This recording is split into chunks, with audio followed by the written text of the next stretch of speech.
এক্সপ্রেসনের সব মালিক এখানে মিলিত হওয়ার মূল কারণ হচ্ছে আমাদের যে ইটভাটাগুলি তার মূল প্রধান জ্বালানি হচ্ছে কয়লা। তো মেঘালয় থেকে বা বিভিন্ন যে সোর্স থেকে যে কয়লাগুলি ত্রিপুরাতে আসতো, যেগুলি দিয়ে বাটাগুলি জ্বালানো হতো, সেগুলি গত 15 দিন যাবৎ আসা একদম বন্ধ হয়ে গেছে। কোনো কয়লা ত্রিপুরাতে ঢুকছে না। এমনকি রেলেও কোনো কয়লা আসার বা কোনো ব্যবস্থা এখন পর্যন্ত আমাদের নেই। সেই কারণে আজকে আমাদের সভা ডাকা হয়েছিল, মানে এখানে ত্রিপুরার যে সমস্ত বাট্টার মালিকগণকে উপস্থিত ছিলেন বা তাদের প্রতিনিধিরা উপস্থিত ছিলেন। সেখানে মিলে একটা আমরা যেহেতু বিকল্প কোনো ব্যবস্থা নেওয়া হচ্ছে না, কয়লা আসছে না এবং কয়লার বিকল্প কোনো ব্যবস্থা না থাকার কারণে আমরা মোটামুটি সিদ্ধান্ত উপনীত হতে বাধ্য হয়েছি যে বাট্টাগুলি বন্ধ হয়ে যাবে। কারণ বাট্টাগুলি অটোমেটিক্যালি বন্ধ হয়ে গেছে বা যাচ্ছে। কারোর যে পুরানো কিছু স্টক ছিল সে আর কিন্তু একদিন চলবে, আর যাদের ছিল না তারাও আরও 7 দিন আগেই বন্ধ হয়ে গেছে। বেশিরভাগ ক্ষেত্রে বন্ধ হয়ে গেছে। আর কিছু কিছু যাদের কিছু স্টক বেশি ছিল সে হয়তো আগামী 7 দিন বা 10 দিন চলতে পারবে, তারপরে টোটালি বন্ধ হয়ে যেতে পারে, কোনো বাট্টাই চলবে না।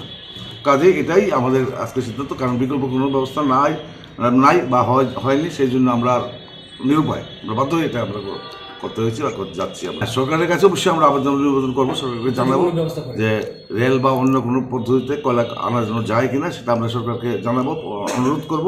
যদি কিছু ব্যবস্থা হয় তাহলে আবার পরবর্তীকালে আমরা আবার জানিয়ে দেবো কী হয়। এটাই টোটাল কয়টা বাট্টা আছে আপনার? 300 বাট্টা আছে, 300 ইট বাট্টা আছে। 300। এর মধ্যে ধরুন 280-টাশি চলছে, কিছু বাট্টা বন্ধ আছে নানান কারণে, আর্থিক কারণে হোক, জ্বালানির কারণে।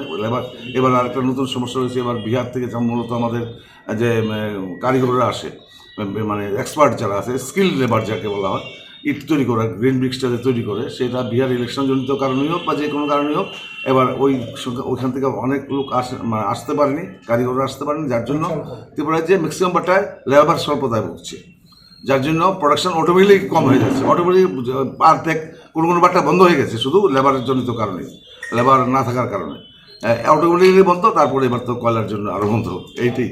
রিক্সেরও সেল নেই, মার্কেট নেই, রিক্সেরও সেল নেই। হ্যাঁ, তারপর আরেকটা ব্যাপার হচ্ছে আর্থিক দিক দিয়েও আমরা বাট্টাগুলি প্রচণ্ড দুর্বল হয়ে গেছি গত কয়েক বছর ধরেই। কারণ আমাদের যে সেল, অর্থাৎ বাট্টা আমরা ইট তৈরি করছি কিন্তু সেগুলি বাজারে বিক্রি হচ্ছে না। বিক্রি না হওয়ার কারণে যেই ইটগুলি আমরা 14,000-15,000 টাকা করে বিক্রি হতো, কারণ কয়লার দাম ছিল 16,000-17,000 করে কয়লা কিনে আমরা বাট্টাতে বিক্রি করতাম, এবং প্রায় লসেই বা কোনো সময় লস ছাড়া, মানে যে মূল্যে আমরা বিক্রি করছি উৎপাদন খরচে প্রায় কাছাকাছি চলে যাচ্ছে, খুব সামান্য লাভ থাকে।